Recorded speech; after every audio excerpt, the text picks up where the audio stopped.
Bien, pues vamos a comenzar la escuela bíblica. Sabéis que el título de la escuela bíblica es Fundamentos básicos para la vida de un cristiano. O sea, la base, los fundamentos, los parámetros que un cristiano debe conocer y debe seguir para llevar una vida cristiana auténtica. Y estamos en la lección 8, que trata del perdón y de la conciencia limpia. Ya estudiamos el primer punto, ya lo estudiamos, hablamos sobre el perdón las primeras semanas y se ha estudiado ya en profundidad. Hoy vamos a seguir tratando el tema número 2, que es el tema de la conciencia limpia. Voy a hacer un pequeño resumen de lo que tratamos la semana pasada. Hacíamos la siguiente pregunta: ¿qué es la conciencia y cómo funciona? Decíamos que nuestra conciencia es como una voz interior que nos impulsa a hacer lo que creemos correcto y a evitar lo que creemos equivocado. La conciencia es como un timbre también de alarma que Dios usa para despertarnos al hecho de que pasa algo malo, de que algo malo hemos cometido, hemos hecho. Dios nos ha dado nuestra conciencia, es un regalo de Dios, la conciencia es un regalo de Dios para que nos ayude a obedecerle. La gente, cuando nace, se cría de diferentes maneras y en diferentes quizás culturas, y mientras se crece, la conciencia va siendo entrenada e instruida en lo que nos enseña. De ahí que muchas veces nuestra conciencia no nos dicte lo correcto de acuerdo a la palabra de Dios, porque debemos educar nuestra conciencia de acuerdo a los parámetros bíblicos. Y así cada vez que hagamos alguna cosa, la haremos de una forma correcta, guiados por el Espíritu Santo. Por eso digo que desde niños nos enseñan lo que nuestros padres saben y nos han enseñado. Si están en una situación que no conocen a Dios, pues nos van a enseñar cosas que no estén de acuerdo con la voluntad de Dios. Por eso es necesario y es importante que nos eduquemos, nos esforcemos en conocer cada día más la palabra de Dios, las Sagradas Escrituras. Es una necesidad aprender, acudir a la escuela bíblica para poder ser instruidos y que nadie nos engañe. Nuestra conciencia, digamos que es como un ordenador que solamente llegará a las respuestas correctas si le damos la información correcta, ¿verdad? El ordenador nos va a dictar según lo que el hombre le meta a ese ordenador. Si le metes cosas correctas, pues nos va a dar cosas correctas, y si le metes cosas incorrectas, pues nos dará cosas incorrectas, la información no será la correcta. Dios quiere, por tanto, reprogramar nuestra conciencia para que actúe como guía o como brújula, que nos enseñe el camino y la guía de Dios para cada decisión que debamos tomar. Hay unos límites impuestos por Dios. Existen unos límites, unos parámetros que Dios ha establecido para enseñarnos lo que está bien o lo que está mal. La gente con una fe y una conciencia débiles necesita además autoponerse reglas, o sea, ponerse una serie de reglas para hacer lo correcto y no lo equivocado, porque tienen una conciencia que establece límites. Entonces no conocen bien la voluntad de Dios y entonces al sentirse culpables buscan, ellos mismos se ponen ciertas normas, ciertas reglas para tener su conciencia tranquila. Pero la gente con una conciencia fuerte, basada en la palabra de Dios, no necesita tantas restricciones, ni necesita tantas reglas en su vida. Solamente tiene que conocer la palabra de Dios, tiene que conocer la voluntad de Dios a través de una comunión íntima con Él, a través del estudio de la palabra, a través de recibir instrucción y a través de buscar la presencia de Dios en oración. Entonces, conoceremos perfectamente los parámetros de Dios y no necesitamos ponernos, digamos, nuevas reglas o reglas de nuestra cosecha. Cuando nos mantenemos firmes en nuestras convicciones, cuando demostramos nuestra fe aún en circunstancias difíciles y depositamos toda nuestra confianza en Él, Él nos libra de nuestros enemigos y de sus armas poderosas. Recordemos a los amigos de Daniel, cuando ellos fueron fieles a sus convicciones, a Daniel mismo, que se negaron a comer de la mesa del rey, porque eran fieles a sus convicciones y podían creer que según la ley en la mesa del rey se comían cosas inmundas y no debían comerlas, y Dios les ayudó. También, ¿qué ocurre en la conversión? En el camino que nos condujo a la conversión, el Espíritu Santo usó nuestra conciencia para hacernos sentirnos culpables. El Espíritu Santo usa nuestra conciencia, usa la conciencia para redarguirnos de pecado, y eso lo hace de una manera plena, y le transfiere al mundo, a las personas de esta humanidad, que va a haber un juicio por los pecados, las consecuencias del pecado y también la justicia de Dios. Así lo expresa la Biblia, que convencerá al mundo, a las personas de este mundo, de pecado y de sus consecuencias, que Dios es un Dios justo y que habrá un juicio al final. Ahora, ¿es importante una conciencia limpia? Nuestra salvación, que viene por el precio pagado por Cristo, nos limpia la conciencia. Y esa salvación, esa limpieza de conciencia, es para librarnos de la condenación eterna, o sea, del infierno. Pero si tu conciencia no está limpia, entonces estarás siempre bajo condenación y culpabilidad. Si tu conciencia te marca que no estás haciendo lo correcto, tú te vas a sentir siempre culpable, vas a estar bajo condenación y, repito, te vas a sentir culpable. En Romanos capítulo 8, versículos 9 al 14, vemos consejos prácticos de Pablo para tener una conciencia limpia. Dice así: mas vosotros no vivís según la carne, sino según el Espíritu. Está hablándole a la Iglesia. Si es que el Espíritu de Dios mora, vive en vosotros, y si alguno no tiene, el Espíritu de Cristo no es de él. Esto quiere decir que si no has nacido de nuevo, el Espíritu Santo no mora en ti. Si no te has arrepentido de tus pecados y has confesado a Cristo como Señor y Salvador personal, no has nacido de nuevo, sigues viviendo en tu naturaleza carnal, y entonces el Espíritu Santo no mora en ti. El Espíritu Santo viene a morar en nosotros después de nuestra conversión, después de aceptar a Cristo como Señor y Salvador, arrepentirnos de nuestros pecados, y entonces recibimos el perdón de Dios y la salvación. Por eso dice que si no tenemos el Espíritu de Cristo, no somos de Él, no le pertenecemos. Pero si Cristo, añade Pablo, si Cristo está en vosotros, el cuerpo en verdad está muerto a causa del pecado, mas el Espíritu, lo que realmente somos, vive a causa de la justicia. O sea, ha revivido de su muerte espiritual, porque Cristo se convierte en nuestra justicia cuando lo recibimos y lo aceptamos, y entonces somos declarados inocentes. Versículo 11, que esta es la clave de este pasaje, dice: y si el Espíritu de aquel que levantó de los muertos a Jesús mora, vive en vosotros, el que levantó de los muertos a Cristo Jesús vivificará, dará vida también a vuestros cuerpos mortales por su Espíritu que mora en vosotros. Y el verso 13 dice: porque si vivís conforme a la carne, si vivimos conforme, siguiendo la inclinación de nuestra carne, de nuestra naturaleza pecaminosa, entonces moriréis. ¿Qué quiere decir? Seréis condenados. Mas si por el Espíritu hacéis morir las obras de la carne, viviréis. A partir de ese momento quiere decir que tendremos vida eterna.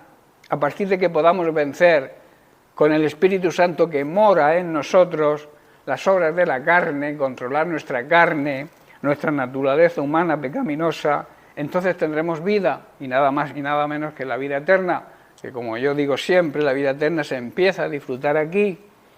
Y dice el versículo 14: porque todos los que son guiados por el Espíritu de Dios, estos son hijos de Dios.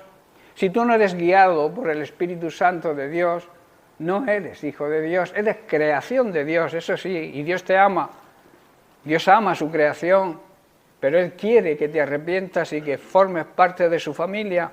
Y entonces, cuando formas parte de su familia, es porque eres guiado por el Espíritu Santo, has confesado a Cristo, y entonces pasas a formar parte de la familia de Dios, y entonces demostrarás ser un verdadero hijo de Dios. los demás van a reconocer que realmente eres un hijo de Dios. La conciencia limpia afecta a varias cosas en nuestra vida, que las vamos a analizar. La primera afecta a nuestra relación con Dios. La culpabilidad obstruye nuestra comunión con Dios al sentirnos sucios en la presencia de un Dios santo. Y sabéis que Dios, la santidad de Dios no convive con el pecado. Tú no puedes vivir en pecado y tener comunión con Dios porque Dios te ama, pero no convive con el pecado. Necesitas arrepentirte, necesitas confesar a Jesucristo, necesitas pedir perdón y entonces recibes la salvación y entonces puedes acercarte a la presencia de Dios. Pero si tienes culpabilidad, si te sientes culpable interiormente, es porque estás sucio, tu conciencia está sucia. Digamos que somos incapaces de mirar a Dios a los ojos por nuestra culpabilidad. No podemos mirar a Dios cara a cara. Y Él quiere mirarnos cara a cara. Él quiere que cuando hablemos, cuando oremos con Él, le veamos cara a cara y no nos avergoncemos. Cuando tenemos la conciencia sucia por el pecado, no podemos mirar al Señor. Esto también impedirá recibir plenamente el amor de Dios en nuestra vida. Si estamos turbados por nuestra conciencia, entonces nos sentiremos indignos y probablemente estaremos en un área de pecado a la cual necesitamos hacer frente. Hay que reconocer las áreas en que estamos pecando. Igual son pecados ocultos que los demás no conocen, que solamente conoces tú y Dios, y necesitamos hacer algo. No podemos violar la palabra de Dios y dejar que nuestra conciencia, que ella sí sabe, nuestra conciencia nos impida tener una relación buena con Dios. Y una vez que hayamos hecho frente al pecado y volvamos a tener una conciencia limpia, podremos volver con valentía y sin sentimiento de culpa ante Dios y saber que no hay nada que nos condena. Y así podremos recibir el amor de Dios en nuestra vida, su bendición y su provisión. ¿Estáis entendiendo, hermano? Nuestra relación con Dios se va a sentir afectada si nuestra conciencia no es una conciencia limpia. En cambio, si la conciencia no nos acusa, podremos acercarnos al Señor con valentía, como he dicho, sin sentirnos culpables de nada, aunque hayamos pecado, pero cuando nosotros nos arrepentimos de verdad, Dios nos perdona y se olvida de nuestros pecados. Así que podemos levantar la cabeza y mirarle cara a cara, si damos ese paso, claro está. También la conciencia afecta a nuestra fe. Una fe fuerte y una conciencia culpable no pueden convivir. No casan, no van juntas. Si tienes una fe fuerte, tienes que tener una conciencia limpia, porque no hay unión entre la fe y, digamos, la conciencia sucia o culpable. En Romanos capítulo 14, versículos 22 y 23, que estudiamos antes, pero que vamos a repasar, dice: tal vez creas que no hay nada malo en lo que haces, pero manténlo entre tú y Dios. Dice: benditos y bendecidos son los que no se sientan culpables, aquellos que tengan la conciencia limpia por hacer algo que han decidido que es correcto según su conciencia. Pero si tienes dudas, o sea, si tienes mala conciencia acerca de lo que debes hacer, es pecado hacerlo, pues no eres fiel a tus convicciones. Necesitamos ser fieles a nuestras convicciones. Y aquí habla de comer, y como hemos escuchado el tema de Daniel, que no quisieron comer de la mesa del rey para no contaminarse, fueron fieles a sus convicciones, y Dios los apoyó y los levantó, porque eran los jóvenes con más sabiduría de todo el imperio de Babilonia, y el rey lo puso en puestos de gran mérito y de gran responsabilidad, porque fueron fieles a sus convicciones, y Dios premia cuando somos fieles a lo que creemos. Es mejor no hacer, no comer, ni beber, ni hacer ninguna cosa que pueda causar tropiezo a otro creyente, quizá más débil en su fe. No debemos ser, por tanto, piedra de tropiezo. Todo lo que no proviene de fe es pecado. O sea, todo lo que no se hace con una conciencia limpia es pecado. ¿Estás comprendiendo? Tal vez tú pienses que no hay nada malo en lo que haces, pero si hieres al hermano en su conciencia, si eres piedra de tropiezo por lo que haces o por lo que comas, hazlo en secreto, entre tú y Dios, y así no pecas. No seas fanfarrón, no presumas de tu religiosidad. Si hay algo que haces, o hay algo que puedas comer, aquí en este pasaje habla de comer, y con eso se va a sentir herido un hermano en la fe, quizá débil, porque está recién convertido, entonces no debes hacerlo, debes mantenerlo en secreto entre tú y Dios. También una conciencia afecta nuestra vida de oración. Cuando no tenemos la conciencia limpia, no queremos orar.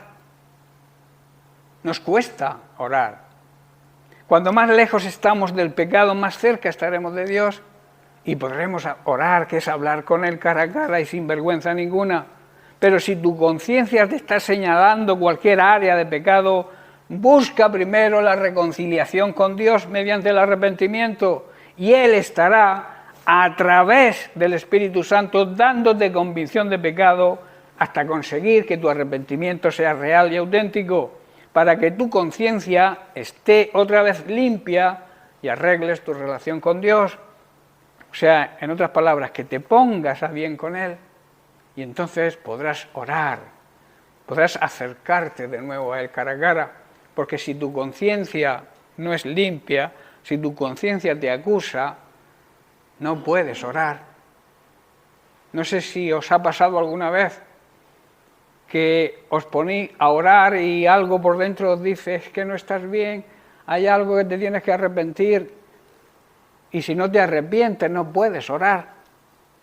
Eso nos ha pasado a todos, ¿verdad? Ahora, pasos a seguir que debemos tomar cuando queremos orar y no podemos porque nuestra conciencia nos acusa. Debemos arrepentirnos, reconocer y pedir perdón a Dios por nuestros pecados. Ese es el primer paso, esencial, reconocer que has pecado, reconocer que eres un pecador, que a veces nos cuesta. El reconocer nuestros defectos, nuestros errores y nuestros pecados muchas veces cuesta. Por eso el primer paso a seguir es pedirle perdón a Dios, de verdad, de corazón, por nuestros pecados. Luego, en segundo lugar, creer que Jesús murió precisamente por quitar nuestros pecados. Él cargó en la cruz con todos nuestros pecados y murió por nosotros. Debemos creer eso. Si no lo creemos, difícilmente vamos a poder orar, porque no vamos a tener fe si no creemos que Jesús murió por nosotros, que tomó el castigo que nosotros merecíamos, llevando nuestros pecados en Él mismo sobre la cruz. Eso tenemos que reconocerlo, aceptarlo. Esto implica entregar nuestra vida a Cristo, sin condiciones, sin ponerle excusas, y protegernos con su sangre, la sangre que fue derramada en la cruz y que nos limpia de toda maldad y de todo pecado. Implica también obedecer sus mandamientos, las Sagradas Escrituras. Implica aprender a escuchar su voz. Y así podremos vivir dirigidos por Él a través del Espíritu Santo y vivir la vida plena y auténtica que Él desea que vivamos. Implica también comportarnos como verdaderos hijos de Dios, tener una conciencia limpia y alejarnos del pecado, y así poder dirigirnos en oración a nuestro Dios y Padre Celestial, mirarle cara a cara y no sentirnos culpables, y tener un diálogo de calidad con Él. Dios tiene una cita cada día con nosotros y Dios quiere que hablemos con Él, que le pidamos, que le presentemos nuestras situaciones, que confiemos en Él. Pero para eso tenemos que saber que no debemos vivir en pecado, que no debemos ser pecadores, arrepentirnos para poder tener esa comunión sana con Él esa intimidad que Dios desea tener con nosotros. También una conciencia, la conciencia va a afectar nuestro deseo para seguir y desear aprender la palabra de Dios cada vez más.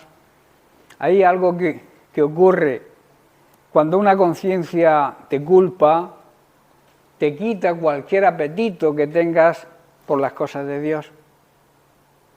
Es como actúa el diablo cuando te acusa tu conciencia, te dice que no tienes perdón y te roba el ansia, el deseo de orar, el deseo de aprender las cosas de Dios y el deseo de conocerle a Él cada vez más para no ser engañados. Cuando nuestra conciencia no es limpia, dejamos de orar, como he dicho, dejamos de asistir a las reuniones. Hay personas que empiezan fuertes, los ves, que vienen a todas las reuniones y llega un momento determinado que dices, ¿dónde está fulanico que no faltaba ninguna clase? ¿Dónde está menganico que venía a todos los cultos? La razón puede ser precisamente esa, que han hecho algo que no se han arrepentido, su conciencia no les deja, no les permite. Les engaña el enemigo diciendo, no mereces, ¿para qué vas a ir a la iglesia? ¿Para qué te vas a reunir si tú no eres bueno? Muchas veces ocurre eso. Hermanos que vemos que empiezan, porque lo importante no es empezar, es terminar. Y mucha gente empieza y no termina. De ahí la necesidad, cuando Dios le dijo a Josué, al tomar el relevo de Moisés para entrar al pueblo a la tierra prometida, le dijo, solamente te exijo, o sea, le exigió esfuerzo y valentía. Para seguir al Señor hay que seguirlo de esa manera, esforzándose. Si has pecado, arrepiéntete, busca la restauración, busca la paz con Dios, pero no dejes de seguir las cosas del Señor, porque cuanto más te alejes del Señor, menos ganas tendrás de volver a Él. Y eso ocurre muchas veces. Vuelvo a repetir, hay hermanos que los ves preciosos en el Señor, que no faltan a ninguna reunión, y luego vienen cada X tiempo y les pregunta, hermano, ¿qué pasó?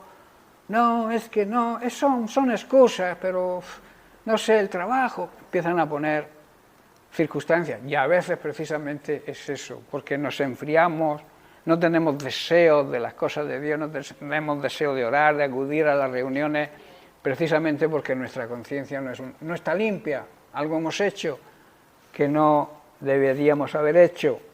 En Colosenses capítulo 2, versículos 3 y 4, Pablo exhorta a la iglesia, esto de aplicación para nosotros hoy. En Él, se refiere a Cristo, en su palabra, están escondidos todos los tesoros de la sabiduría y el conocimiento. Y dice Pablo, les digo, para que nadie los engañe con argumentos ingeniosos. Todas las riquezas de la sabiduría y del conocimiento se encuentran presentes en el Señor y cuando Él nos habla. Debemos, por tanto, estar siempre pendientes cuando Dios nos habla. Y Dios nos habla de distintas maneras. La palabra de Dios, cuando se dice que debemos escuchar la palabra de Dios, no es precisamente la Biblia en sí. La Biblia nos habla, claro que nos habla. El Espíritu Santo nos revela a través de la Biblia. Pero la palabra de Dios no es la Biblia escrita. Es lo que Dios nos habla de distintas formas. Nos habla a través de la Biblia, a través de la palabra escrita, pero también nos habla en sueños, en revelación, en mensajes que nos predican nuestros pastores y los siervos fieles a Dios. Dios nos habla de distintas formas. Eso es palabra de Dios. No solamente es que a veces tenemos la confusión que la palabra de Dios solamente es la Biblia. La palabra de Dios, la Biblia es la voluntad de Dios. Digamos que es el mensaje que Dios ha dejado escrito para que nos vaya bien. Pero además de la Biblia, Él nos habla personalmente a cada uno. Si tenemos un problema, Dios nos habla a través de un sueño, de una revelación, de algo que no conocíamos y de pronto el Espíritu Santo nos lo muestra al leer un versículo. O en una predicación el pastor hace una mención general, pero tú dices, no, esto es para mí. ¿Estáis comprendiendo? Eso es palabra de Dios, esa es la palabra de Dios. Y debemos escucharla de las distintas formas que Dios nos habla, para que nadie nos engañe, hermanos, con frases bonitas, pero que son falsas.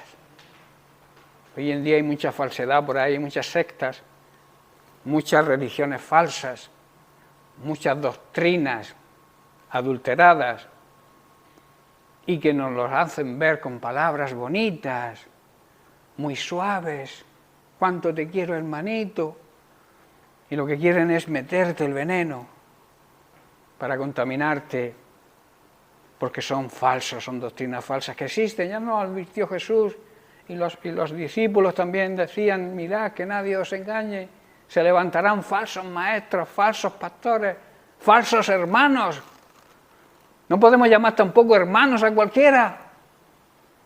Hermanos son aquellos que tienen el mismo Padre. O sea, aquellos que niegan la divinidad de Cristo no son mis hermanos. No todos somos hermanos. No todos somos hijos de Dios. Vuelvo a repetir, hermanos somos aquellos que tenemos el mismo Padre. Si tú dices que es hermano mío, pero niegas la divinidad de Cristo, tú no tienes el mismo Padre que yo. O sea, no te puedo llamar hermano. Y hay una cierta tendencia en algunos de que son tan amorosos que llaman hermanos a todo el mundo. Perdona, pero la Biblia enseña otra cosa.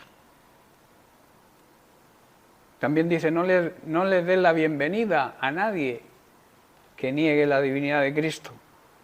Hay una secta por ahí, los testigos de Jehová, que visitan las casas, no le abran la puerta, y si las abren no dejes que pasen de la alfombra. Cúbrete con la sangre de Cristo, porque ellos sí estudian bien su doctrina falsa y la evangelizan, trabajan en la mentira, y nosotros que tenemos la verdad nos cuesta trabajar, nos cuesta evangelizar.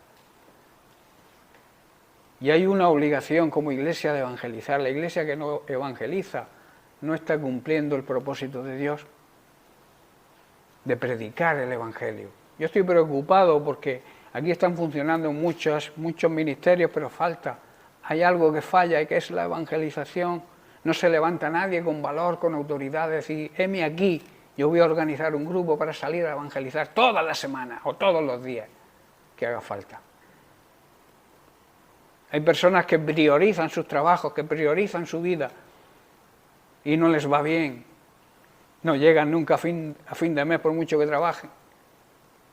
En cambio hay personas que priorizan a Dios, las cosas de Dios, y Dios les da lo que necesite. Porque es una promesa, y Dios no es hombre para mentir. Cuando Dios promete algo, lo cumple. Dios te promete que si te ocupas de su reino, del avance de su reino, de predicar su palabra, de dar testimonio, de evangelizar, olvídate de tu necesidad, porque Él la va a cubrir. Pero cuando nos afanamos, nos estresamos, a veces hay personas que tienen hasta 3 trabajos, y luego les dices, hermano, ¿puedes hacer esto? Me gustaría que te preocuparas de este tema. Hermano, no puedo, no tengo fuerza, no me siento capaz. Cuando Dios te llama, tienes que hacer lo que te mande. A Dios no se le puede decir que no. Y a veces nos excusamos en el trabajo, en nuestra necesidad, en nuestras, digamos, prioridades personales, y no nos ocupamos de lo que realmente importa. Cuando lleguemos al cielo, a la presencia de Dios, Dios no te va a preguntar cuánto ganabas al mes, qué coche tenías, qué casa tenías. Dios te va a preguntar, ¿has hecho que mi reino avance? ¿Le has conquistado terrenos al enemigo ganando almas para Cristo? Eso es lo que nos va a preguntar. Por eso, ¿por qué afanarse? ¿Qué comeremos? ¿Qué vestiremos? Los pájaros no necesitan, no se preocupan, y Dios los mantiene, las aves del cielo. Y nosotros, que somos sus hijos, dudamos de que Dios nos pueda proveer de lo necesario. Y entonces nos amontonamos con nuestro trabajo. El Señor quizás te quiera utilizar en algo, te lo dice el pastor o alguien, oye, vamos, ¿puedo contar contigo? Hermano, no cuente conmigo. A Dios no se le puede decir, repito, que no. Cuando Dios te dice algo, aunque no pueda, Él te va a dar fuerzas para hacerlo. Hazlo. Y tendrás la bendición suya.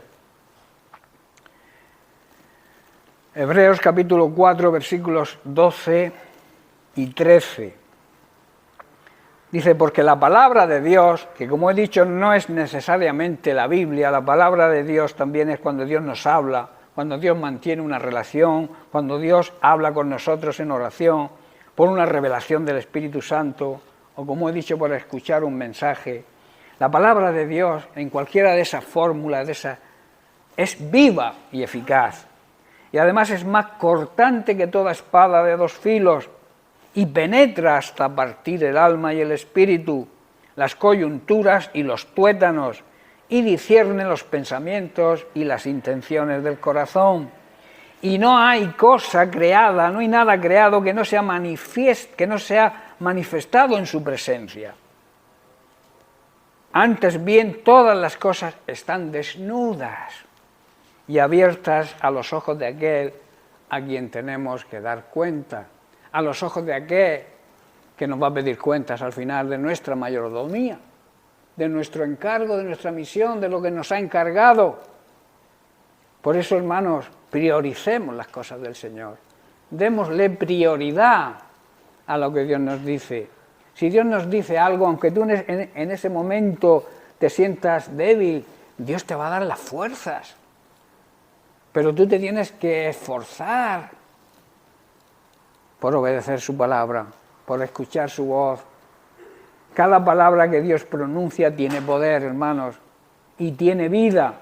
La palabra de Dios dice que es como una espada que corta con dos filos y penetra en lo más profundo de nuestro ser. La palabra de Dios entra en nuestro ser y allí examina nuestros pensamientos y nuestros deseos y nos desnuda. Ante la palabra de Dios tú no te puedes esconder. La palabra de Dios te desnuda por completo y deja bien claro si esos pensamientos o esos deseos son buenos o son malos. Por último, una conciencia también afecta nuestro testimonio. Satanás estará intentando convencerte de que eres un hipócrita y tú no tendrás respuestas si tienes una conciencia culpable y sucia.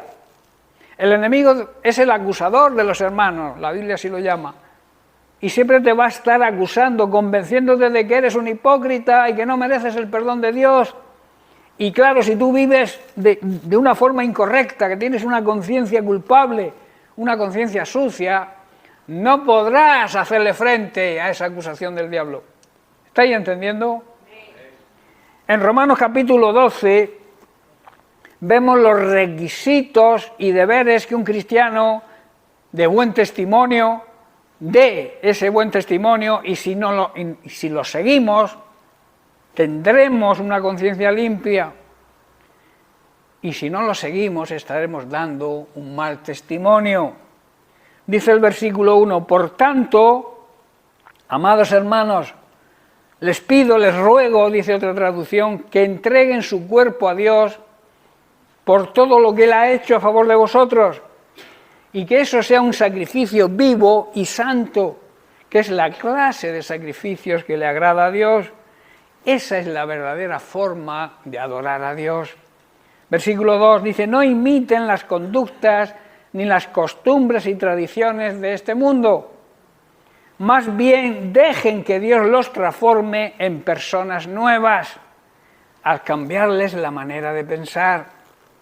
Entonces, dice, aprenderán a conocer la voluntad de Dios. Solo entonces podremos aprender a conocer la voluntad de Dios, la cual, afirma Pablo, es buena, es agradable y es perfecta. Versículo 13, dice Pablo, basado en el privilegio y la autoridad que Dios me ha dado, estas son palabras de Pablo, y le ha dado a todos sus siervos fieles, Dice, les advierto a cada uno de vosotros lo siguiente, ninguno se crea mejor de lo que realmente es. Sean realistas al evaluarse a vosotros mismos. Hacerlo según la medida de fe que Dios les ha dado a cada uno. Así como nuestro cuerpo tiene muchas partes y cada parte tiene una función específica, la mano tiene una función, el ojo tiene otra función, la oreja tiene otra función, el pie tiene otra función, cada parte tiene su función específica. El cuerpo de Cristo, que somos todos nosotros, su iglesia, nosotros somos las diversas partes de un solo cuerpo.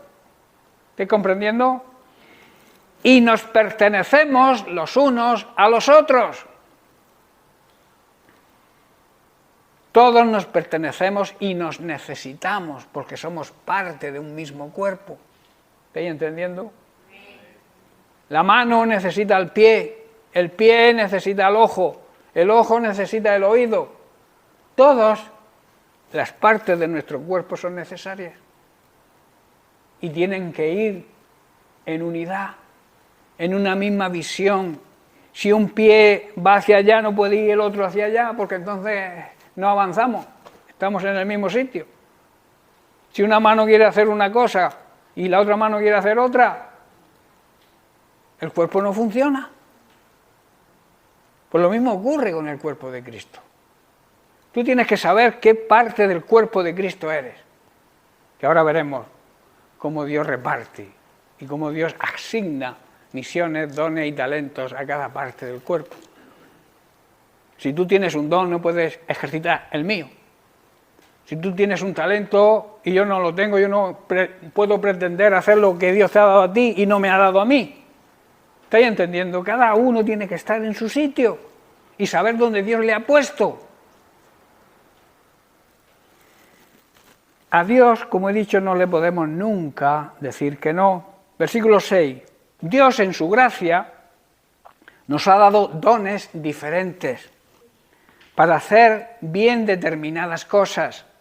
Por lo tanto, si Dios te dio la capacidad de profetizar, de hablar en su nombre, habla con toda la fe que Dios te ha concedido. No le digas que no. Si tienes el don, tienes que ejercitarlo. Sigo. Si tu don es servir a otros, sírvelos, pero sírvelos bien. Si eres maestro, enseña bien. Si Dios te ha dado la capacidad de enseñar, tú no te puedes guardar esa capacidad, tienes que aplicarla, tienes que enseñar. Si eres maestro, tienes que enseñar. Y si, como he dicho, te ha dado el don de servir a los demás, ejércelo con gozo, con alegría y hazlo bien. Si tu don consiste en animar a otros, anímalos. Hay hermanos que hablan contigo y te levantan el ánimo. Tienen ese don. No te lo guardes, empléalo. Pero claro, tienes que saber, tienes que ponerte en la presencia de Dios con una conciencia limpia y ver qué don tienes. Y cuando lo sepas de verdad, algunos no quieren saberlo por no hacerlo, busca la presencia de Dios y haz lo que Dios te manda. No le digas nunca que no. Sigo. Si tu don es darte a los demás, ayudar económicamente si son tus posibilidades, hazlo y hazlo con generosidad, no con escasez, no con miseria. Si Dios te ha dado la capacidad de ser líder, toma la responsabilidad en serio. Y si tu pastor, tu maestro te dice, oye, yo siento que tú te tienes que preparar, tengo que discipularte para que prediques la palabra, no digas no. Aunque tú te creas incapaz en ese momento, si Dios te ha escogido, te va a capacitar para hacerlo. Tampoco pretendas hacerlo si no es la voluntad de Dios, si Dios no te ha dado ese don o ese talento. ¿Te estoy entendiendo, hermano? Luego sigue diciendo, si tienes el don de mostrar bondad, de ser bondadoso, La bondad significa que no pretendes hacerle mal a nadie. Es la capacidad, es la virtud que te da de no hacer mal a nadie, sino ser bueno con todos. La bondad, hazlo con gusto. Luego dice, no finjas amar a los demás, que tu amor sea sin fingir. Amemos a los hermanos de verdad. Aborrezcan lo malo. ¿Qué es lo malo? Lo malo nos va a traer siempre complicaciones y problemas. Lo malo es el pecado. Por eso dice, aborrece lo malo. El pecado tiene que ser no debe dar náuseas cometer pecado. Aférrense a lo bueno. Agárrense a lo bueno.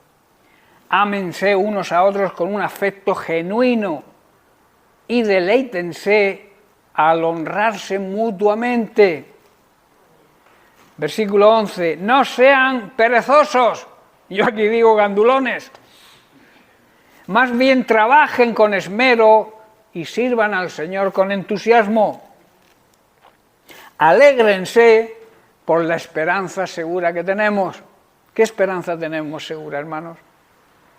Decírmelo. ¿Cuál es nuestra esperanza? La vida eterna. Nuestra esperanza es la vida eterna. Tener esperanza es saber que Dios cumple sus promesas. Y Dios nos dice en su palabra, el que cree en el Hijo, el que cree en Jesucristo tiene ya aquí, presente, vida eterna. Esa es nuestra esperanza.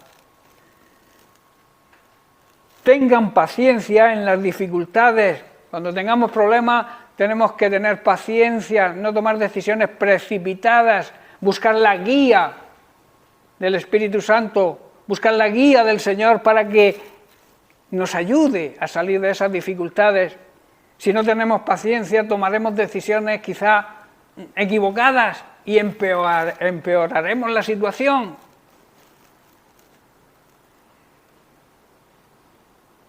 Y sigan orando, añade el apóstol.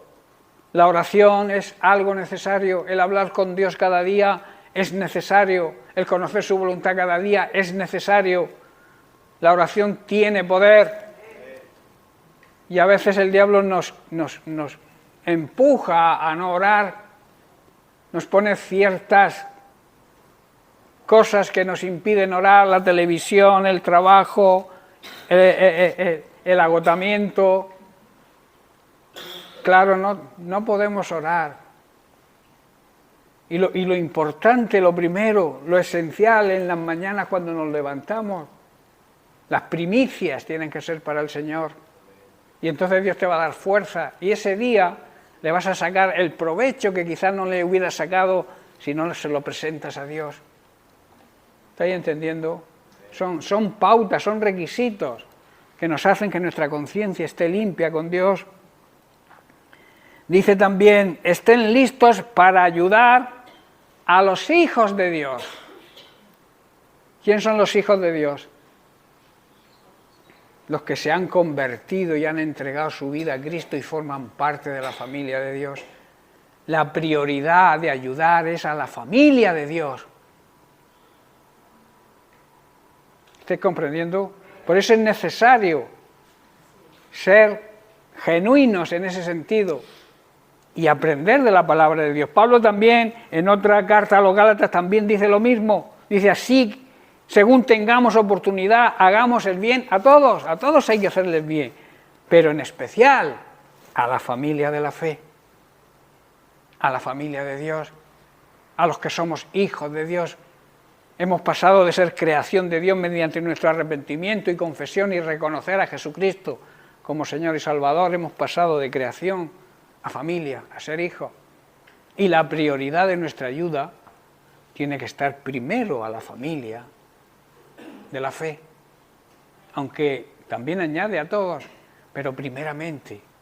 Por eso mi consejo es que las personas busquen a Dios no por lo que Dios da, sino por lo que Dios ha hecho ya, por la salvación, y después Dios te provee. Ahora, no busques la bendición y dejas de buscar a aquel que bendice. ¿Estás comprendiendo? Muchas personas se acercan al Señor por lo que reciben, pero no es así. A Dios hay que acercarse por lo que ha hecho ya, que es salvarnos de una condenación merecida y eterna, y marcarnos el camino de la salvación a través de la muerte de su Hijo Jesucristo. Entonces eso tenemos que apreciarlo en su justa medida y entender que necesitamos ser hijos de Dios para poder salvarnos. ¿Estáis comprendiendo? Bendigan a quienes les persiguen. No los maldigáis. Maldecir significa hablar mal de ellos. No es la maldición esa que se suele decir, ¿ya me entendéis? La maldición es maldecir, es hablar mal de alguien. No debemos maldecir a aquellos que nos maldicen a nosotros, sino pedirle a Dios en oración que los bendiga. ¿Estáis comprendiendo? Debemos alegrarnos con los que están alegres, que eso está bien, ¿verdad?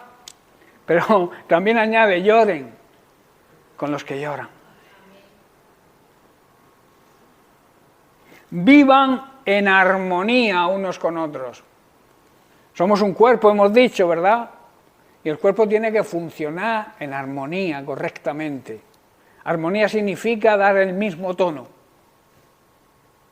tener la misma visión, el mismo espíritu, el mismo sentir, la misma doctrina, para que funcione. Si no, no va a funcionar. Unos con otros. No sean tan orgullosos como para no disfrutar de la compañía de la gente común. Hay personas que solamente se acercan a los poderosos, a los que tienen dinero, con el fin y el propósito de a ver si intereses personales, ¿verdad? Y dejan de disfrutar quizá con personas llenas de bondad, llenas de amor, llenas de misericordia, personas sencillas. Son tan orgullosos, dice Pablo, que no disfrutan de la compañía de la gente común y no piensen también, añade, que lo saben todo. Hay personas que dicen, no, a mí yo, ¿para qué voy a ir a la iglesia si yo ya lo sé todo? Si me he leído ya la Biblia 3 veces o 4, yo no necesito aprender más. Eso es una necedad que cometemos los seres humanos, creer que lo sabemos todo y no estar dispuestos a que alguien, quizá con 4 días en el Evangelio, te pueda enseñar algo a pesar de tus 40 años en el Evangelio. Eso es humildad, y es una característica de todo buen cristiano ser humilde. Jesús dijo, aprended de mí, humildad y mansedumbre.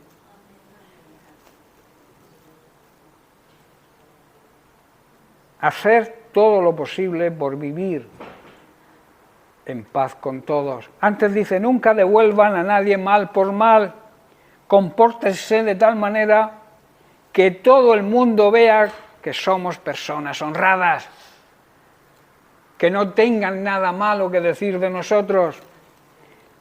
Queridos, dice Pablo, nunca tomen venganza por su propia cuenta. Dejen que se encargue Dios con su justicia e ira santa y justificada. Pues las Escrituras dicen, yo tomaré venganza, yo les pagaré lo que se merecen, dice el Señor. En otras palabras, deja que Dios aplique su justicia. No te vengues por tu propia cuenta, confía en el Señor, ora por esas personas y Dios les va a dar su merecido, pero tú no pagues mal por mal. En cambio dice, si tus enemigos tienen hambre, a veces nos cuesta darle a los amigos, pues imagínate a los enemigos. Pero Pablo dice, si tus enemigos tienen hambre, dales de comer. Darles de comer significa en el ámbito material, pero también en el ámbito espiritual. Tenemos que ayudarles económicamente o materialmente, pero también espiritualmente. Dice, darles de comer. Si tienen sed, darles de beber. Dice, al hacer esto, amontonarás carbones encendidos de vergüenza sobre su cabeza. ¿Qué quiere decir? Que se le caerá la cara al suelo de vergüenza cuando vea que te maldice, que habla mal de ti, que es tu enemigo, y tú le muestras amor y misericordia. Se le va a caer la cara de vergüenza. Y concluye el verso 21. No dejen que el mal los venza. El mal, el pecado, las cosas malas no podemos dejar que dominen nuestra vida. El que vence es aquel que domina, al contrario. No debemos dejar ser dominados por lo malo, por el pecado, sino debemos vencer ese mal, ese pecado, haciendo las cosas bien, haciendo el bien a todos, obedeciendo a Dios, obedeciendo su palabra. Quiero terminar con unas palabras de Jesús que nos recuerda en el Sermón del Monte, en Mateo capítulo 5, verso 11, que van de acuerdo a lo que es un resumen, digamos, en un versículo de las condicionantes que nos pone Pablo para tener una conciencia limpia. Dice así, bienaventurados, dichosos, felices, bendecidos, quiere decir bienaventurados, sois cuando por mi causa os vituperen y os persigan y digan toda clase de mal contra vosotros, mintiendo. Si tienen razón, ahí está el problema. Si lo que dicen de nosotros tienen razón, tienen el problema, y es porque no andamos en una conciencia limpia. ¿Estáis entendiendo? Aquí Jesús está diciendo que si dicen algo de nosotros, sea una mentira, no sea verdad. Y entonces seremos dichosos y bienaventurados. Una conciencia limpia hará que demos un buen testimonio que honre a Dios. Una mala conciencia tira por tierra nuestro testimonio y trae deshonra a Dios. Amén. Bien, pues lo dejamos aquí y seguiremos la semana que viene con el siguiente punto, que es cómo guardar una conciencia limpia y libre de culpabilidad. Amén. Bien, pues que Dios les bendiga.